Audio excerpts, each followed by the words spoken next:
Bienvenidos al corazón de las palabras, La Máquina de Pensar. Conduce Pablo Silva Olazábal. Produce Gustavo Germán. Auspicia Biblioteca Nacional. La Máquina de Pensar.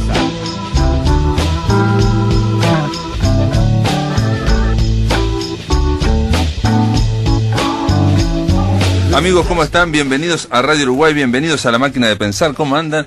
Espero que anden bien porque estamos arrancando casi en hora. Son las 19:01 con Juan Core en controles de emisión, ahí piloteando La Máquina de Pensar, y con Gustavo Germán en la puesta a punto. Amigos, esta semana, ya lo saben, no estamos dedicados a ningún escritor en particular, sino que estamos dedicados, bueno, a la cultura, a la literatura. Estuvimos hablando, estuvimos hablando de tanta cosa. Ayer estuvimos hablando de poesía y antes de ayer de poesía, ¿no? Con Eduardo Nogareda y con Luis Marcelo Pérez. Hoy vamos a hablar de cine, pero en torno a la literatura, de cine en torno a uno de los grandes escritores uruguayos de todos los tiempos, quizás y de los más populares actualmente incluso. Me refiero a Horacio Quiroga, a los cuentos de Horacio Quiroga, y que siguen teniendo popularidad, sobre todo creo yo por el sistema de enseñanza, pero y sobre todo porque funciona también su literatura con los lectores, con las nuevas camadas de lectores, ¿no? Decía Borges que un clásico es aquello que cada generación va encontrando algo nuevo en esa obra, en esa literatura. En el caso de Horacio Quiroga, qué hablar, que es uno de los grandes uruguayos. Bueno, hay un proyecto en el cual estuvo involucrado un amigo de la casa, de La Máquina de Pensar, un ex columnista, supo tener su columna, el gran Martín Bentancor. Le mandamos un saludo ahí, supongo que estará en Los Cerrillos, pero hay otro proyecto junto a Alejandro Ferrari y Jennifer French. Bienvenido, Alejandro Ferrari, ¿cómo andás? Muy bien, muchas gracias por la invitación. Jennifer French, ¿cómo andás? Muy bien, muchas gracias. A Jennifer no la tenía vista, ¿no? Pero llegaste ayer, digamos. Sí, hoy a la mañana. Hoy a la mañana. Jennifer es de Estados Unidos. Sí. Pero, digamos, este proyecto, por lo que yo tengo entendido, arrancó con vos, ¿no? Y con Alejandro y Martín en los fondos concursables. Incluso nos encontramos ahí cuando iban a hacer la gestión, ahí yo estaba presentando Sandú creo que fue, sí. No, cuando ustedes se presentaban a los fondos concursables, yo me presentaba al concurso literario, iba a llevar algo ahí. Me acuerdo. Que le hice un par de chistes, que Bentancor tembló durante unos segundos, breves segundos. Pero bueno, ese proyecto de ustedes ganó los fondos concursables. Jennifer lo que tiene es que hace años que investiga Quiroga. Ah. Sí. Soy profesora de literatura latinoamericana en mi país. Trabajo en un pequeño college en Nueva Inglaterra. Y hace años, ¿no? Que como dice Alejandro, que ando estudiando a Quiroga, ¿no? Principalmente desde una óptica medioambientalista. Sí. Porque eso es algo que me hablaron hace muy poco. Una de las cosas que se habla ahora es de la ecocrítica. Así es. No, es un tema con el cual me comprometo. No, la ecocrítica me parece muy importante. Es leer a la literatura en su relación dinámica con el medio ambiente, ¿no? Y para mí ha sido como un revisionismo, ¿no? Dentro de lo que es el estudio histórico de la obra de Quiroga, tratar de separar un poco lo que era el enfoque de los estudios sobre Quiroga durante mucho tiempo, que era su obsesión con la muerte, ¿no? Sí. Los finales trágicos de tantos cuentos, la tragedia, y verle desde otra óptica, y ver su compromiso con el medio ambiente y con la vida, ¿no? Con la vida de los animales, de las plantas, de los seres humanos en Misiones. Hay una gran identificación, ¿no? de Quiroga con la naturaleza, pero también estoy pensando que en muchas de sus obras, muchos defensores de los derechos animales de ahora, no sé si, ¿no? Porque en algunas es cruel, ¿no? Cruel como es la naturaleza, a veces cruel de los animales. Es a veces cruel, sí, es a veces cruel, pero leyendo bien a Quiroga creo que que se explica la crueldad de la naturaleza, de cierto modo, como una especie de paranoia de parte de los seres humanos. Ajá, sí, más de humanos. Sí. Como un efecto de la ignorancia de los seres humanos, que se atreven a vivir en misiones con una fantasía idealizada de lo que es la vida rural. Que es mucho más dura de lo que ellos esperaban, sin duda, y bueno, ahí aparecen escenas duras. Pero bueno, Alejandro Ferrari no es un hombre de la literatura, es un hombre del cine, ¿no? Sí. Y contar un poco, porque ustedes también hicieron otro proyecto, pero ahora no vamos a hablar de ese proyecto con Martín, que es el tema del viaje de La Rañaga, ese fue el anterior. desde Montevideo no, casi hasta Paysandú, ¿no? Y lo fueron filmando. Sí, sí. En este caso, yo sé que hicieron con el caso de Quiroga, que se llama Inadaptado, se llama la jornada, que va a ser este sábado, al 30 de julio, a las 10 de la mañana, de 10 a 13 horas, ahí en el espacio... Para entusiastas. Sí, para realmente quiroguianos que salgan, no, pero salgan por la mañana, a las 10 de la mañana no están. Se puede ir sin necesidad de inscribir, sin inscripción previa, se puede ir cualquiera, y el lugar es muy fácil, lo van a recordar porque es donde nosotros vamos a hacer mañana nuestro ciclo Todos Somos Raros. Es la cafetería Margat del espacio Serratosa, que está en 25 de mayo 745, esquina Ciudadela. Bueno, el sábado va a estar Inadaptado, una serie de charlas y van a ver un par de proyecciones, porque en torno a Quiroga. Te digo cómo surgió este proyecto, porque tiene que ver con lo audiovisual. Nosotros queríamos idealmente filmar, hacer unas pequeñas pastillas sobre cuentos de Quiroga, cortitas, pastillitas, y nos pusimos a estudiar. Y bueno, ahí fue que yo ya convoqué a Martín y dije, vamos a escribir unos guiones buenos. Pero antes de escribir los guiones vamos a poner a estudiar la relación de Quiroga con el cine. Comenzamos por la historia de las adaptaciones de Quiroga, porque no hay nada publicado, ni hay una lista definitiva de obras de adaptaciones de Quiroga en varios sentidos. Yo ya hice una lista que tiene 70 títulos. Claro, seguramente es el escritor uruguayo más versionado en el cine. Sí, sin duda. Sin duda, ¿no? Sin duda. Y en cualquier parte, porque lo que llama la atención también en cuanto a estudios, en cuanto a lectura, que hoy en una escuela de cine en Phoenix, Arizona, los estudiantes decidan adaptar a Quiroga, o en París, o que ni saben que es uruguayo o argentino. Y una pregunta, Alejandro, y de todas las versiones, supongo, yo te pregunto, ¿la que gana es a la deriva o no? ¿O los cuentos misioneros, digamos, supuestamente? ¿No? ¿O no? ¿Esa pregunta? Esa pregunta es brava. Te la debo, ¿no? No, porque viste que a veces hay obras que son más filmadas, ¿no? Y más versionadas que otras, ¿no? Digamos. Estoy pensando ahora, ¿no? En Saki, el escritor británico, Saki, ¿no? Munro, ¿te acordás? Sí. Que tiene un cuento que se llama La Ventana Abierta, que ha sido excesivamente versionado muchas veces. El problema de las adaptaciones de Quiroga es que si uno se pone a evaluarlas, no sé si es fácil adaptarlo, es decir, porque es muy difícil transmitir sensación. Pero es muy visual, él tiene imágenes, lo que pasa es que no. Pero digo, a veces, por ejemplo, esto de Más Quiroga, este proyecto, una de las cosas que me ha dado es encontrarme con unos uruguayos animadores que están trabajando en Brasil con un proyecto para hacer en stop motion El Almohadón de Plumas. Mirá, el Almohadón. Y yo voy a ser el coproductor porque era uruguayos en Brasil haciendo en portugués El Almohadón de Plumas. Entré en la coproducción. En stop motion. Stop motion. Entonces dije, es más fácil. Digamos, lo que hay de animación es bueno. Hay poca cosa, pero como que es un lenguaje y un género que habilita más. Que se presta. Hay unos famosos cubanos en la década del 80 que hicieron cuentos de la selva, cortitos. Digamos que es una estética, si hoy la ve uno, un poco... Sí, retro, ya pasada. Retro, pero comunican mucho. Hay una gran película que se llama Prisioneros de la Tierra. Eso es lo que te iba a decir. Que fue la primera, creo. El problema de las adaptaciones de Quiroga es que empezó la cuerda muy alta. Es decir, el Museo del Cine de Argentina hizo una encuesta una vez cuál había sido la mejor película de la historia del cine argentino y dijeron que era Prisioneros de la Tierra. de Mario Soffici, como el director más no, top está muy de la historia. Y lo que hace esa película es adaptando a Quiroga, que lo hicieron con Darío Quiroga, colaboró en el guión. Entonces siempre, si tu primera adaptación es la mejor película de la historia del cine argentino, lo que venga después está jodido, ¿no? Sí. ¿Vos la viste? No la viste la película. No, todavía no. No la has visto.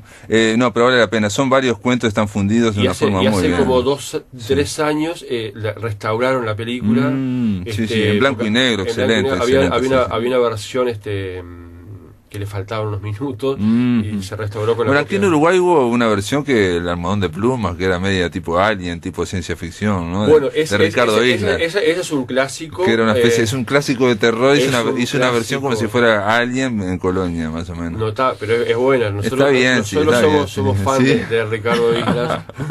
Que después se fue a Estados Unidos, creo. Ricardo Isla vive en Chicago.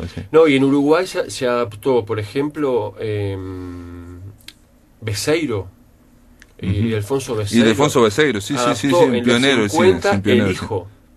Mirá. Y después se adaptó en los comienzos de los 80, Canal 2 hizo una versión que trabajó, ahí se me está haciendo el actor, Roberto Jones. Roberto Jones.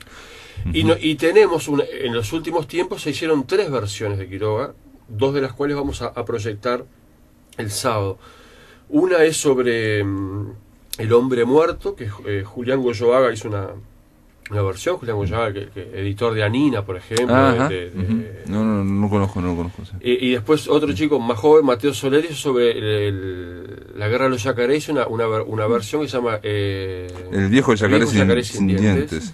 Digamos, pero eso, perdón, son películas, digamos, no son de animación. Son cortometrajes de ficción. Después está El hijo, del 2015, de Matías Benvenuto. Ese no lo vamos a presentar, está trabajando justo el sábado. Perfecto.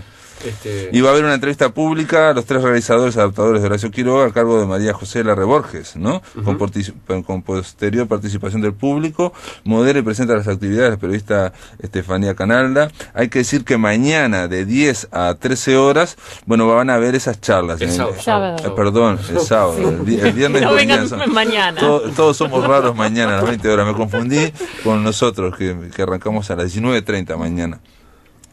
El sábado a las 10 de la mañana comienza Inadaptados, que es esta jornada en torno a Quiroga, y va a haber charlas. Una va a ser de Jennifer Brench, En sus cabales, Racionalidad ambiental de Horacio Quiroga, se llama. ¿No? Así es. Vas a dar un pantallazo, digamos, de la obra en torno a desde esa visión ecoambiental, digamos. Sí, voy a hablar un poco de la visión ecoambiental en la obra de Quiroga y luego me voy a enfocar más específicamente en los últimos cuentos que Quiroga escribió y en lo que estoy considerando como su periodo de pensamiento vegetal, porque en los últimos años de su vida, cuando Quiroga consideró que su obra literaria estaba completa, se dedicó al cultivo de las plantas, especialmente de las flores tropicales. Y las cosas que escribió durante ese periodo prehumo, no son obras póstumas, sino prehumas, porque estaba pensando en su propia muerte y también trabajando en el jardín. No, aparte se suicidó, digamos, también, ¿no? Hay que pensar que... Sí, obviamente, estaba pensando en su propia muerte, pero pensando de una forma muy diferente, ¿no? Muy diferente de su pensamiento más característico y conocido, ¿no? Claro, más conocido. Y por eso no quiero enfocarme en esos cuentos que son muy desconocidos todavía, y muy ricos. Muy bien, después de Jennifer Brench va a hablar Martín Bentancor, ¿no? Rastros del folletín, el relato serial de la aventura de la obra de Horacio Quiroga desde Salgari y Jack London a las series televisivas. Ese es el título ambicioso de Martín Bentancor. Después Alejandro Ferrari, el material vivo del cine, ¿no? Que es en torno a Horacio Quiroga y el cine de no ficción. Cine de no ficción. Claro, porque normalmente Quiroga escribió mucho de cine, ¿no? Escribió más de 60 columnas sobre... sí, artículos, historia, crítica de cine, sí. Entonces, normalmente nosotros conocemos que habló de actores, de directores, de películas. Pero hay un sector concretamente 9 textos que yo encontré, donde habla de películas que no son lo que él llama el drama cinematográfico, ni películas argumentales, sino que son películas de cine científico, de cine educativo, las actualidades, que son... sí, porque él tenía la idea también de que con el cine, digamos, científico se podía meter a la escuela y era hacer toda una obsesión que tenía Quiroga. Le hablabas de no sé qué cosa y te terminaba hablando de la importancia del cine en la educación. Escuela, claro. Que era una, digamos, lo que muestra que estaba empapado de por dónde iba la pedagogía de la época. Bueno, Quiroga fue profesor un tiempo, ¿no? Antes de irse para Misiones la primera vez. Y argumenta y estudia, porque es en el único caso que yo le vi que cita a otros autores. Salió también en la Biblioteca Nacional, hizo una pequeña publicación, no sé si la viste, con Gerardo Ferreira, donde también rescataban una serie de artículos que claro, son de su tiempo, ¿no? Pero tienen miradas muy interesantes, ¿no? A veces políticamente incorrectas para nuestros tiempos actuales sobre la mujer, pero digo, igual eran muy inteligentes y agudas en torno a las relaciones hombre-mujer en la pantalla, ¿no? Él planteaba por qué los hombres siempre son más altos, tienen que estar más altos que las mujeres, no, y tiene, digamos, hacía sus análisis, ¿no? El tener, al haber tanto texto sobre Quiroga, uno puede como armar, bueno, cuál era su teoría cinematográfica, cuál era la estética cinematográfica en torno a dos conceptos que él maneja mucho, que es la verdad en la pantalla y la emoción. La emoción, sí. Hay que tener en cuenta una cosa también, que la crítica cinematográfica la inventó él. Era un oficio que se estaba inventando en ese momento, la inventó él. Hay un libro de Guillermo Cabrera Infante que habla de un oficio del siglo XX, y el oficio es el oficio del crítico, ¿no? Porque primero tuvo que aparecer el cine y después aparecer la crítica, ¿no? Ese oficio se fue creando. ¿Y querés un adelanto? Te puedo regalar un adelanto. Encontré un texto temprano de Quiroga sobre el cine, escrito en 1899. ¿Mirá? 20 años antes que empezara a escribir en la revista El Hogar, que fue su primer texto. Y aparte el cine realmente recién inventado. No fue lo que vio en Salto ese día. Ah, sí, había visto ya en Salto en el 99. En 99 vio cine. Te la dejo por ahí. 1895 empezó el cine, ¿no? Los hermanos Lumière empezaron en 1895. El 28 de diciembre de 1995. Y en el 99 ya Salto. Bueno, para los amigos de Salto que nos están escuchando, bueno, ahí es Salto una vez más. El 18 de agosto vamos a ir a Salto con Martín Bentancur. Ustedes ya estuvieron en Salto, en la Regional Norte, yo vi las fotos con mucho público, con gurises también, estudiantes.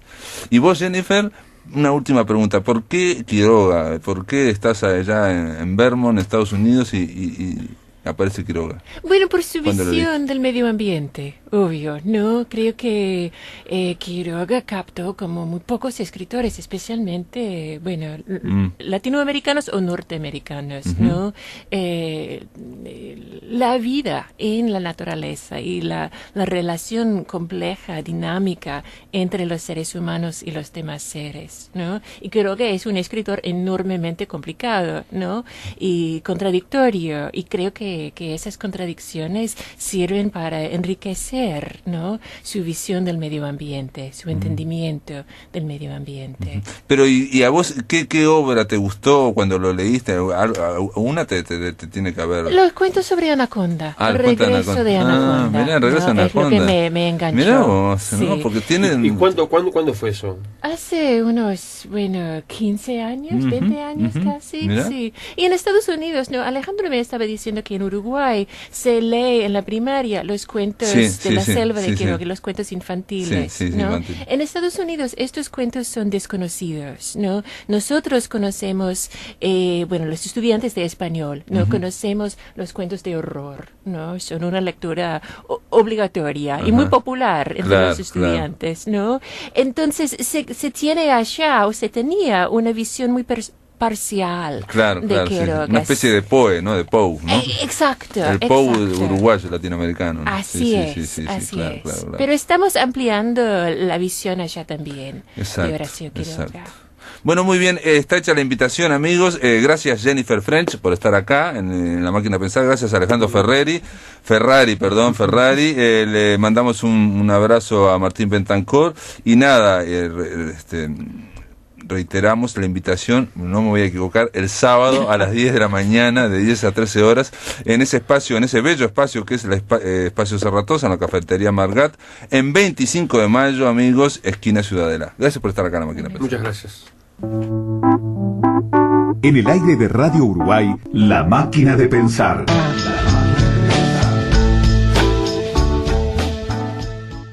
Escurridiza en un cuerpo de palabras, voz que a sí misma se traduce.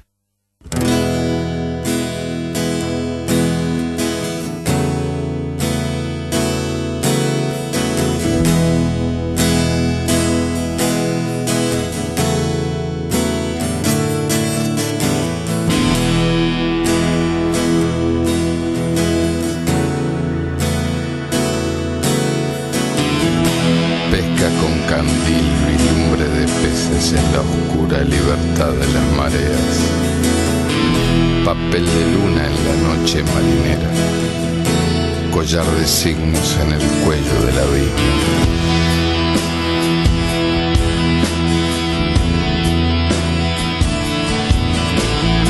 Ella da en el blanco corazón de la inocencia, una seta del lenguaje la perpetra.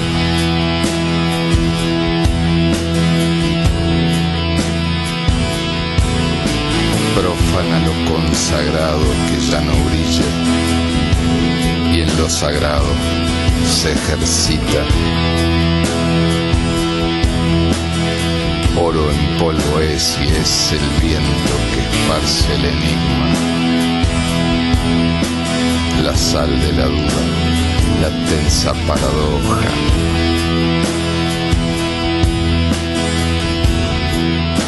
Ella da en el blanco corazón de la inocencia, el blanco corazón de la inocencia.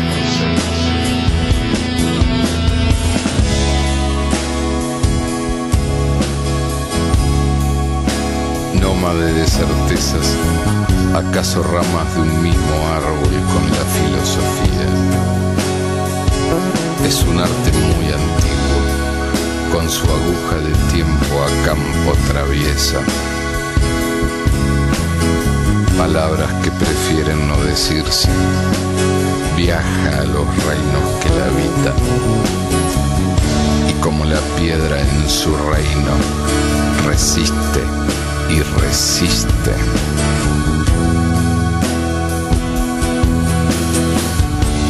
Descendió del mismo árbol que los monos, pero no hay evolución en su antropología.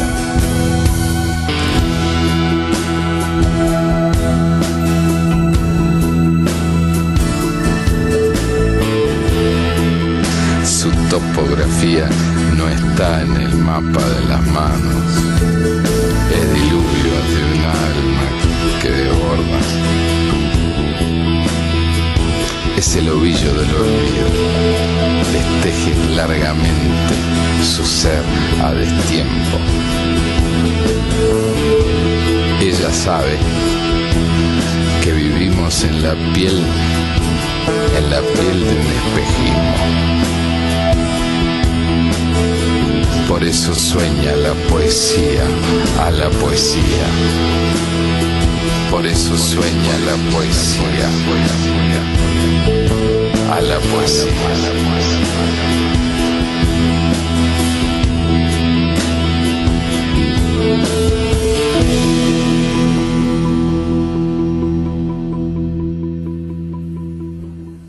Bueno, esta era Lengua Lunfa, el trío en su primer disco, La Tinta de la Yunta. Obviamente la voz es de Luis Bravo. Esto ocurrió ayer, amigos, en la Sala Balso. Sé que tuvo mucho éxito esa presentación de este disco, de este primer disco que estamos pasando tracks, estamos pasando surcos. Obviamente se trata más bien de poesía con música. Es una nueva propuesta de Luis Bravo y ese trío que se llama Lengua Lunfa. Ahora, amigos, para mí es un placer, ya les he hablado varias veces de ella, hemos hablado por teléfono, darle la bienvenida aquí en estudios en Uruguay, en Montevideo, a Alejandra Sina. ¿Cómo andás, Alejandra? Hola, ¿qué tal? Muy bien, muy contenta con la invitación, así que hoy estoy recién llegada a Montevideo. Recién llegada a Montevideo porque Alejandra Sina es la invitada principal en nuestro ciclo Todos Somos Raros, que vamos a estar mañana junto con Elvesia Pérez. Vamos a juntar a dos potencias se saludan, dos mujeres que son escritoras y las dos son de cuentos, básicamente cuentistas, y las dos editaron 2 libros de cuentos. Uno se llama Compaña, el de Elvesia Pérez, estuvimos hablando el lunes, y otro se llama Hay gente que no sabe lo que hace, ¿no? Exactamente. De Paisanita, que editorial Paisanita, y es de Alejandra Sina. También es de hace poco, ¿no? Hace unos meses. Sí, el libro salió en marzo, sí. Lo presentamos en abril, principio de abril, así que se está distribuyendo, estuvo en la Feria del Libro, que fue muy bien. Ahí está haciendo su camino. Alejandra Sina, déjame presentarte, publicó la Antología Erótica Argentina y en coautoría la compilación En Primera Persona, Correspondencia Argentina en 2 siglos. Ese libro me interesaría. Tiene editado el libro de cuentos Lo que se pierde. Bueno, relatos tuyos se integran distintas antologías. Ha publicado cuentos, notas, reseñas en Clarín, en Eñe, en El Perfil, en fin, en revistas españolas. Coordina talleres de escrituras en forma particular y en la Escuela Nacional de Experimentación y Realización Cinematográfica. Vive con su pareja, dice acá, y su gato Peckinpah. Bueno, su pareja le mandamos un fuerte abrazo y un beso a Leonardo Oyola. Y también decir algo que vos, que no figura acá, estabas en el ciclo Carne Argentina con Selva Almada, ¿no? Sí, con Selva Almada y Julián López. Este es el 10º año que hacemos el ciclo es un ciclo de lectura en vivo. ¿Y siempre en el mismo lugar, no? Hemos variado. Ahora estamos ya hace muchos años en el bar de La Tribu, de FM La Tribu, pero hemos estado en la casona en Flores, en el barrio Flores, en el barrio Almagro, pero ya hace muchos años que lo hacemos, así que tuvimos como nuestras distintas casas, ¿viste? Y ya tiene un público también que lo sigue, obviamente, ¿no? Sí, por suerte a la gente le gusta mucho ir, se genera algo como muy especial, no sé, porque tiene su mística, por lo que se lee. ¿Y el título ese, Carne Argentina? Llama la atención, sí. En realidad el título viene prestado de una editorial que teníamos primero. En el 2003 empezó la editorial Carne Argentina, que duró poquito, hasta el 2007. Y el 2006 tuvimos la idea, las ganas de hacer un ciclo de lectura, que en Buenos Aires en ese momento estaban arrancando, había pocos, digo, en la capital, y queríamos hacer algo con narrativa, con poesía, y bueno, que tuviera una pequeña puesta en escena, armar un poquito más la lectura, y que no sea solo, bueno, el invitado leyendo en un escritorio, ¿no?, con un vaso de agua, sino hacerle alguna vueltita de tuerca. Y ahí arrancamos, le pusimos el mismo nombre, porque también era una forma de difundir los libros que estábamos haciendo. Era como un punto de venta. ¿Y eso también lo hacías con Selva Almada y con Julián López? Sí, la editorial con Selva. Con Selva. Julián se sumó después al ciclo, cuando ya la editorial no estaba funcionando. Pero bueno, perduró el ciclo. O sea que tuviste esa experiencia, digamos, de estar del otro lado del mostrador, de no solo escritora, y de no solo gestora cultural, sino estar en una editorial, ¿no? Que implica muchas cosas, ¿no? Sí. Implica mucho trabajo, ¿no? Creo yo, ¿no? O mucha atención, por lo menos, atender, ¿no? Mucho trabajo. Era un momento de las editoriales independientes que recién arrancaban, ¿no? O sea, Adriana Hidalgo y todo eso recién arrancaba ahí, creo, ¿no? No había muy poco... Eterna Cadencia, todo eso, ¿no? Sí, posteriores, Eterna Cadencia. ¿Son posteriores? Sí, es posterior. Y aparte, bueno, en el caso de Eterna Cadencia, es una editorial que ya empezó, bueno, con cierto capital. Sí. En el caso de Carne Argentina era, bueno, más como lo que es Conejos, Paisanita. Igual... Ya te digo, era un momento muy difícil para las editoriales independientes porque era difícil la difusión, las librerías no te agarraban los libros, hacer los libros llevaba mucho tiempo, mucha plata, conseguíamos algunos subsidios, pero bueno. A mí algo que me llama la atención de Buenos Aires, siempre lo comento, es que la prensa, la gran prensa, estamos hablando de La Nación o Clarín, le da espacio a la literatura argentina. Cuando, si uno piensa, digamos, en un diario, darle, yo que sé, una página a un libro que tiene un tiraje de 300 ejemplares, o de 500 ejemplares, digamos, como que no habría una equivalencia, ¿no? Bueno, Sí. normalmente, digamos, si te dirigís a millones de personas, bueno, ¿no?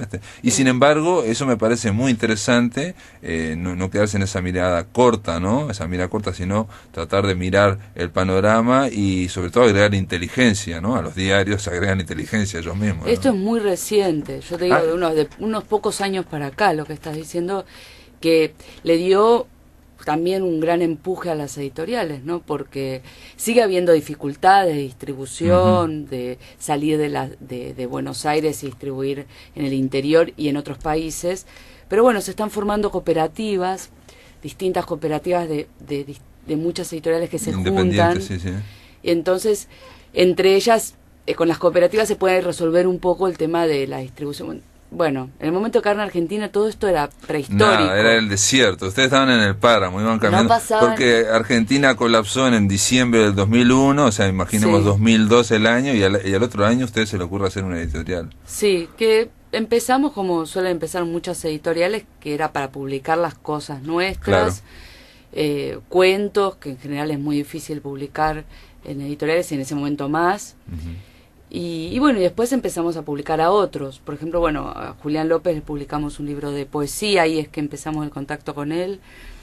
Y hay un ensayo sobre fotografía y otro libro de... Perdón, vos tenés una novela también, que no dije, Barajas, editada en Plaza de Janés en el 2011, y después tenés Las Dueñas de la Pelota, también son cuentos, ¿no? Esa es una antología donde participé, 2014. Que la hizo la organizó Claudia Piñeiro, ella hizo la selección, somos 14 escritoras que escribimos... Era en el 2014, estaba por... Sí. ¿Y te sentís más cómoda en el cuento o cómo fue esa experiencia con la novela? Mira qué pregunta te hago. Sí, así, como quien no quiere la cosa. Pero tenés que decir algo. La verdad que me gusta más escribir cuentos. Escribí Barajas, que salió publicado, y escribí otras 2 novelas, una novela y otra novela que está inédita. Pero ¿Y la novela que publicaste cómo se llamaba? No, la novela no está publicada, también inédita. Empezó como un cuento y se fue alargando un poco más. Y se fue transformando en una... me di cuenta que para cuento no era un espacio corto. Y en realidad iba a ser un cuento del libro de Hay gente que no sabe lo que hace, y terminó siendo una novela. Pero me gusta más escribir cuentos, sí. Si me cuesta lo de la novela, me cuesta mucho. En ese momento estaba con ganas de hacerlo. Claro. Sí, parece siempre que hay una especie de presión para hacer una novela. Eso yo creo que casi todo el mundo lo siente, ¿no? ¿O no? Y en mi caso, no sé si presión, más también de experimentación. Tenía algunas ideas dando vueltas que eran para desarrollar en novela. Quería probar ese trabajo de largo aliento, digamos. No, porque hay escritores que me han dicho que empiezan con cuentos y por una cuestión de oficio, no sé, por una cuestión de expresión también, esos cuentos se van haciendo cada vez más largos, y a veces llegan a las 150 empezás a escribir páginas. Y que les cuesta muchísimo escribir cuentos, por ejemplo, de 3 páginas como al principio. ¿Me explico? Como un viaje de ida la novela. Esa idea como de que se va ampliando, y también, digamos, el escritor a veces gana seguridad en la expresión, entonces, ¿no? Porque lo que tiene el cuento es que uno sabe que no puede aburrir nunca, ¿no? Que tiene que tener una tensión. Y claro, yo siento con el cuento que se ajusta mucho, es como la medida de mi entusiasmo. El cuento.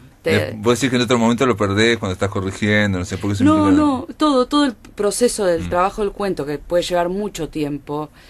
Hay borradores que pasaron 2 años y los volví a agarrar y volví a trabajar y quedaron dentro del libro. No se sabe qué va a pasar con los cuentos, cuándo se va a terminar de armar ese libro.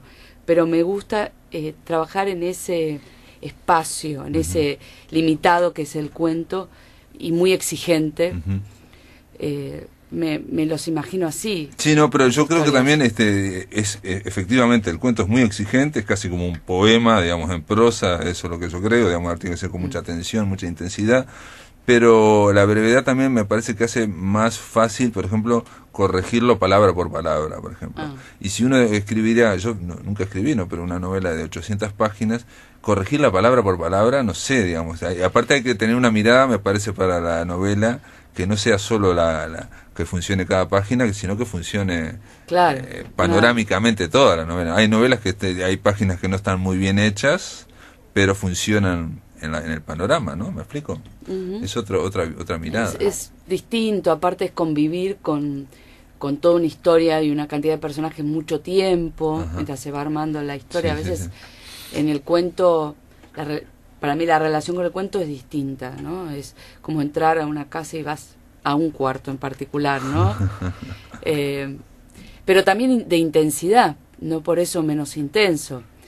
Pero viste que, digo, la intensidad que tiene un cuento, una novela, no sé si, yo pensaba si se soporta, ¿no?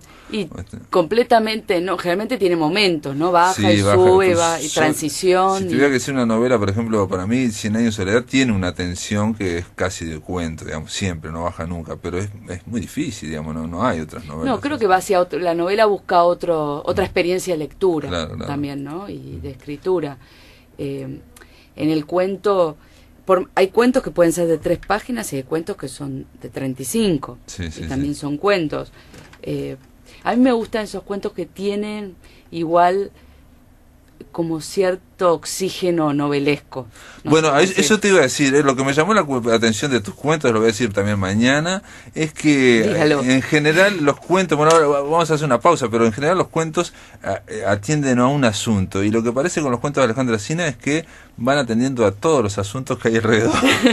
Y entonces uno sabe, ¿para dónde va este cuento? Porque ahí va tirando para todos lados líneas que son lo que nos ocurre en la realidad de la vida, ¿no? Una señora, un señor, le pasan 153 cosas entre que sale de la casa y va o que va a lavarse los dientes, o que va o sea, pasan muchas cosas, somos muchas personas dentro de nosotros mismos y tenemos muchos intereses. Generalmente el cuento se basa en un solo interés, en un solo trayecto. Amigos, después de la pausa seguimos aquí, estamos conversando con la escritora argentina Alejandra Sina, y ese ruido que pueden escuchar es la cámara fotográfica de Leticia Pérez sacándole una foto. En el aire de Radio Uruguay, La Máquina de Pensar.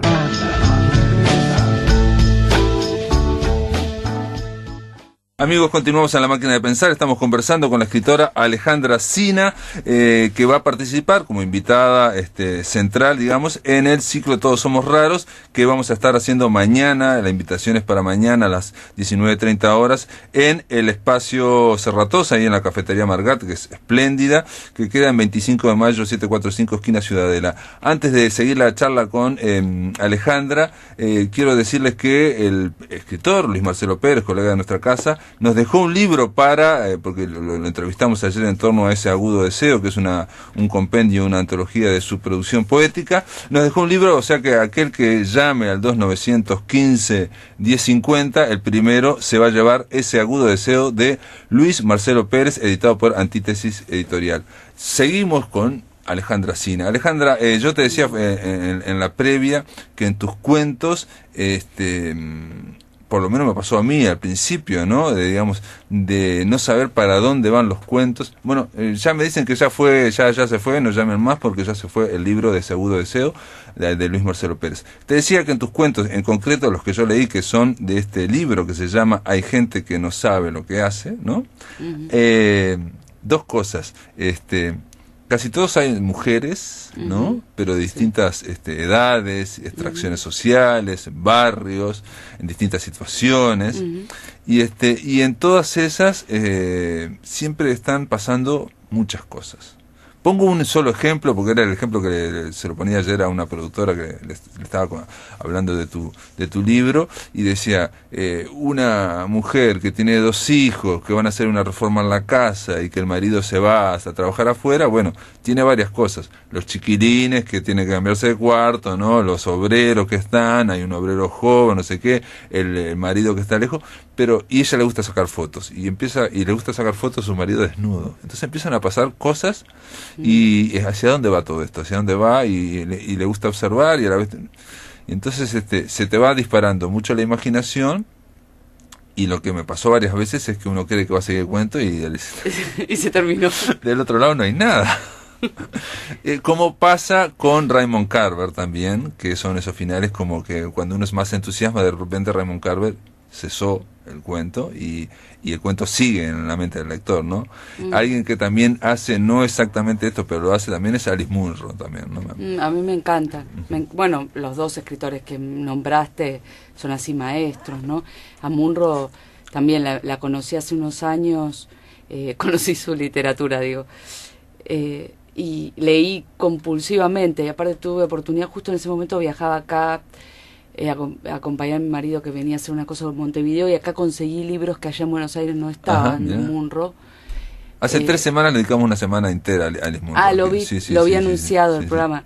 Y me encanta. Y ella, por ejemplo, tiene sus cuentos, tiene esa cosa novelesca, ¿no? Sí, sus cuentos son, digamos, son casi novel o relatos largos, donde ella se toma todo el tiempo del mundo, digamos, no va a una velocidad y de hecho siempre están yendo hacia atrás y hacia adelante, ¿no? O sea, claro, viajan en el tiempo, claro, van en el tiempo, ¿no? Y hace algo de lo que estamos hablando de tus cuentos también, que es que empieza a hablar de algo y como que se está hablando al sesgo, ¿no? O sea, se está aludiendo a otra cosa que no se dice.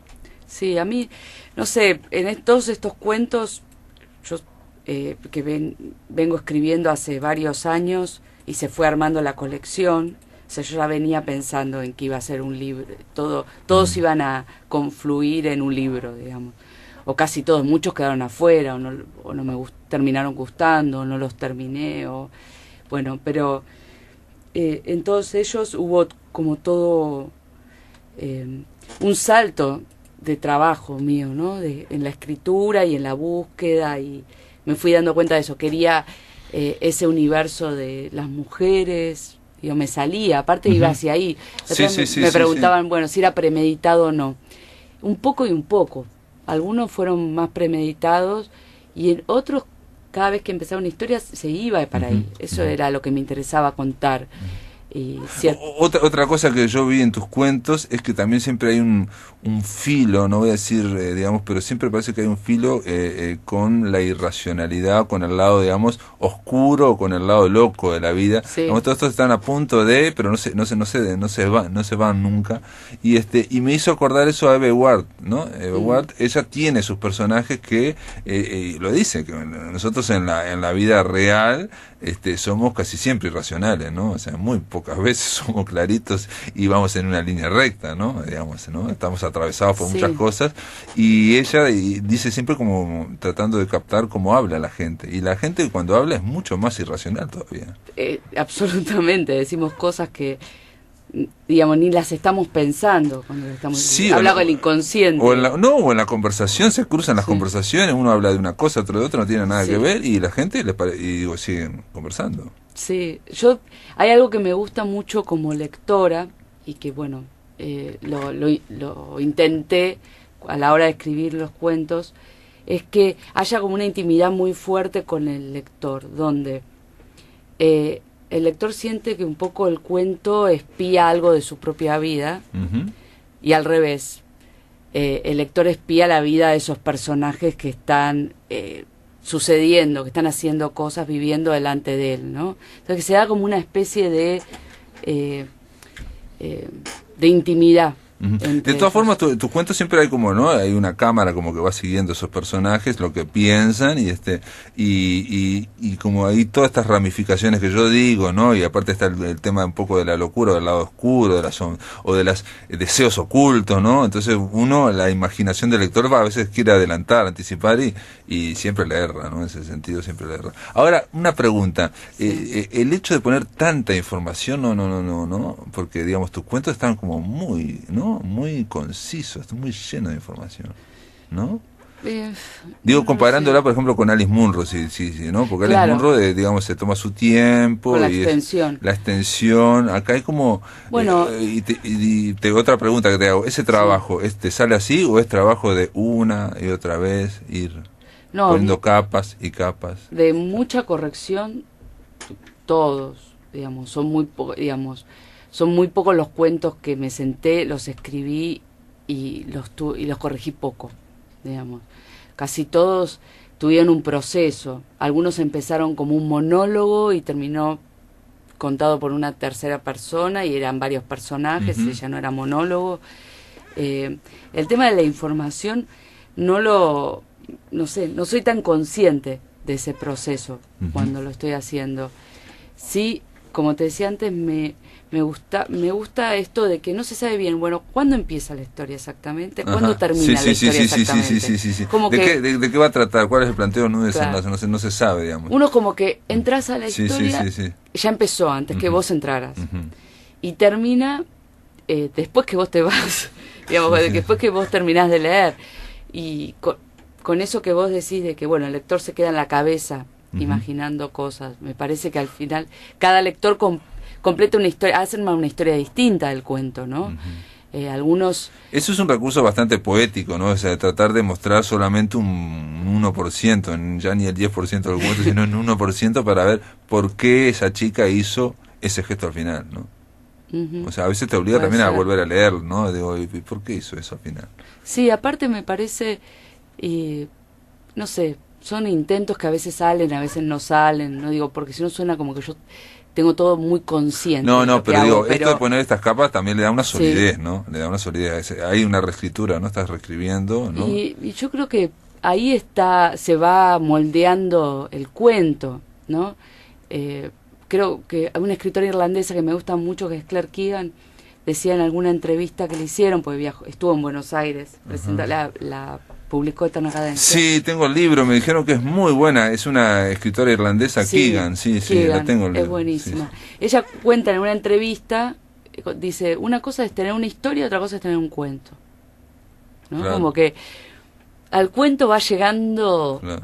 viste, tipo con abraceadas, Sí, ¿no? sí, Trabajo, sí. no es la historia en sí. Ujú. Por ahí arrancás, tenés un personaje, una situación. Entonces vos, digamos, no creés esa idea, digamos, de Horacio Quiroga de que el cuento es como una flecha o que las tres primeras frases son iguales que las tres de importancia que las tres a últimas. mí me encanta Quiroga. O que todo confluye. Odio digamos, contradecirlo, ¿no? aparte. No, son distintas formas no, de narrar, ¿no? yo creo que sí. O sea, Felisberto hacía exactamente lo contrario. Eve Ward dice, Felisberto cuando va a concretar algo, lo amplía y lo deja abierto, no concluye nada, ¿no? Claro.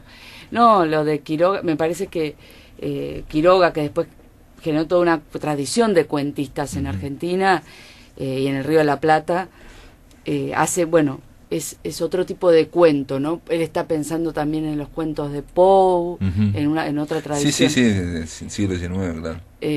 Y ahí hay algo fuerte en el remate, ¿no? El desenlace inesperado, sí. Claro. A mí me encanta. Lo de Quiroga también es otro escenario. Los míos son cuentos urbanos. Casi todos son muy urbanos, por lo menos todas estas Muchas series. veces en esta serie también pasan de personajes que prueban salir de su situación, ¿no? O sea, como que experimentan, ¿no? O como que, por ejemplo, disfrazarse de pobre, por ejemplo, Claro. digamos, ¿no? O sea, ¿no? Sí. O sea, experiencia a través de gente conocida, digamos, que conocen, ¿no? Sí. Y eso también parece que hay siempre como una amenaza, que les va a pasar algo, ¿no? Claro, porque yo creo que vivimos, todos lo que pasa no lo pensamos todo el tiempo, pero vivimos en una situación inestable, porque somos frágiles, porque hay miedos, porque los otros hacen cosas que nos pueden herir, porque esto de la posibilidad de entrar en un estado medio de locura. ¿Cómo se desata esos estados? No sé, a cualquiera le puede pasar algún trauma. No, y aparte estamos en un momento en que, digamos, hay por un lado mucha información, ¿no? Y mucha dispersión. Pues estamos como distraídos muchas veces, ¿no? Atentos. Tus cuentos exigen una atención, ¿no? Exigen atención porque hay, insisto, lo de la información cruzada, como que vienen de distintos lados esas visiones, ¿no? Sí, la verdad que me gusta trabajar con eso que vos llamás lo de las capas, que es un trabajo lento. Tiene muchos momentos frustrantes. ¿Vos no sabés cuándo va a terminar el cuento? ¿O hacia dónde va el cuento? ¿O cómo termina? A veces sí, tengo más, visualizo más hacia algún final, y a veces, por ejemplo, no sé, Negros Famosos, que es el segundo cuento, que es una reunión de varias mujeres, amigas. Bueno, ahí en algún momento, mientras lo estaba escribiendo, se me apareció como lo que iba a pasar al final. Sí. Ahora, el tema era, bueno, cómo iba a llegar hacia eso, ¿no? Todo ese camino, y que no quedara forzado, Claro. y que yo impusiera un final Claro. así obligadamente al cuento, ¿no? Y a veces no, en realidad se va desarrollando y también voy encontrando las cosas ahí mientras las voy escribiendo, ¿no? Es más lento, es más incierto que salga bien. Sí. Digo, no hay como una fórmula sobre eso. Pero es como tratar, digamos, de trabajar con zonas no tan racionales o no tan premeditadas de uno, ¿no? Digamos. Claro, y también estar muy permeable o entregarme yo a lo que va sucediendo. Digamos, como te digo, hay cosas que se me ocurren que me encantan y después las tengo que desechar porque serían impuestas. Entonces también está todo ese tironeo. ¿Lo dejo o no lo dejo? ¿Lo saco y renuncio? No, ahí después tenés que hacer, supongo yo que haces, es que pase un tiempo y con la distancia a ver qué quiere decir ese texto, que diga de la mejor manera, ¿no? Sí, leerlo, que lo lean otros sirve mucho. O leerlo yo en alguna situación de lectura en voz alta. Ah, también la voz alta. O para probarlo. Eso es fundamental, leerlo en voz alta. Yo lo decía Flaubert en el siglo XIX, que de hablar, claro, sí, contar y ver cómo suena y que otros lo lean y digan, bueno, a ver si lo que yo pienso que está pasando pasa. Se refleja en el texto, no sé, claro. Porque uno tiende a leerse su propia mente también cuando lee el texto, claro. ¿no? Si lo escribiste recién. Bueno, muy bien, Alejandra Sina, un placer traerla estar aquí en Estudios de Radio Uruguay y nada, decirles amigos que mañana viernes, insisto, todos aquellos estos con entrada libre, vamos a estar en el ciclo Todos Somos Raros, va a ser abierto, vamos a hacer diferente lo que en otras ocasiones, vamos a empezar con música, con el dúo, un dúo que se llama Luz Desnuda, donde Lucía Giudice canta como los dioses. Amigos, esto es todo, que lo pasen muy pero muy bien.